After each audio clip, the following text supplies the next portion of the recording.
It's official. Former President Donald Trump will take another run at the White House in 2024. He made the announcement at his Mar-a-Lago resort. Take a listen. In order to make America great and glorious again, I am tonight announcing my candidacy for President of the United States. I will ensure that Joe Biden does not receive 4 more years in 2020. Yahoo Finance senior columnist Rick Newman has a hot take on this one. Rick, so you're watching this last night. What were some of your thoughts?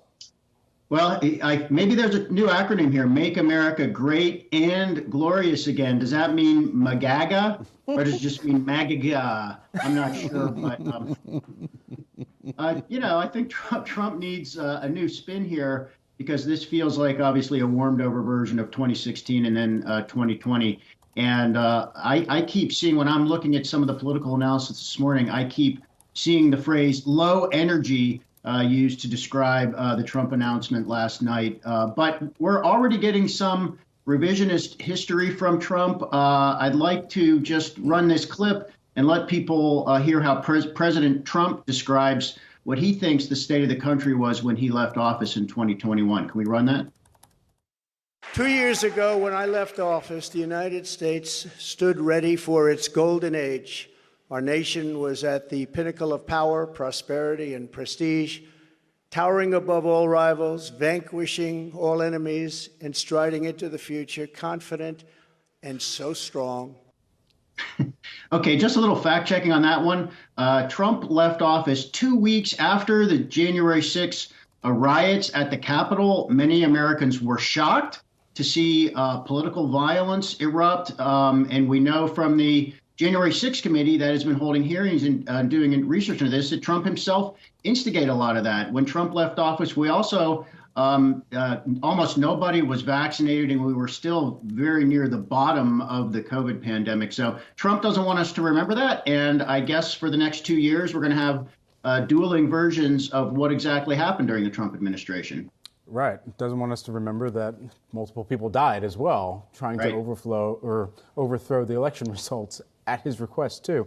Rick, when we think about what the GOP and their response will be now as well, what does that look like? There's a huge difference, and the midterms have brought one really important change to the Republican Party, which is people no longer seem afraid to come out and criticize Trump and tell him it's time for him to step aside. Even going into the midterm elections, I mean, this has been a phenomenon ever since Trump got elected in 2016. There have been many Republicans privately objecting to the way he conducts politics, his nonstop attacks on almost anybody who criticizes him. And this has all been very quiet and private until just recently. We finally are seeing a lot of Republicans publicly saying, look, his time is over. We need to get on with some new candidates here. And that is because Trump has been losing.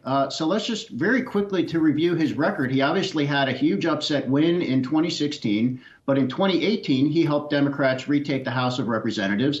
In 2020, he helped Democrats win the presidency. He also helped them retake control of the Senate. In 2022, he helped Democrats retain control of the Senate, and he almost prevented Republicans from winning control of the House. So Trump now has, I think it's fair to say, a definitive losing record in politics, and people are just looking at the results and saying, I can come out and resist Trump, and maybe it's not the kiss of death politically. So I think that tells us we're going to see quite a battle to see who becomes the presidential nominee on the Republican side in 2024. And that sentiment's starting to make its way to Wall Street as well, as we had heard from Ken Griffin recently. Rick, thanks so much.